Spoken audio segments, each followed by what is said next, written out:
যাকে জুলুম করা হয়, যে জুলুম করে সে জালেম।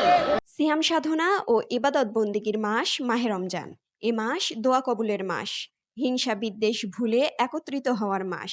তাই এলাকার শতাধিক মানুষের অংশগ্রহণে বিএনপির চেয়ারপারসন ও ৩ বারের নির্বাচিত সাবেক প্রধানমন্ত্রী বেগম খালেদা জিয়ার রোগমুক্তি ও সুস্বাস্থ্য কামনায় দোয়া মাহফিল অনুষ্ঠিত হয়েছে। রবিবার বিকেলে নগরীর কেন্দ্রীয় উদ্যানের মূল ফটকের সামনে রাজপাড়া থানা মৎস্যজীবী দলের উদ্যোগে এ দোয়া মাহফিল করা হয়।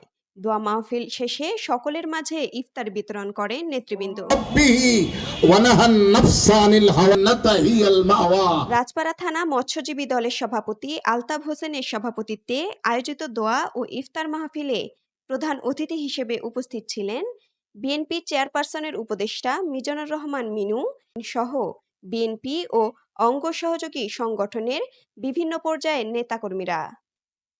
উত্তরভূমি ডেস্ক, রাজশাহী। আল্লাহর কাছে ক্ষমা চাওয়া, আর দুইটি কাজ হলো আল্লাহর কাছে জাহান্নাম থেকে নাজাত চাওয়া। আল্লাহ আমাকে জাহান্নামের আগুন থেকে বাঁচাও।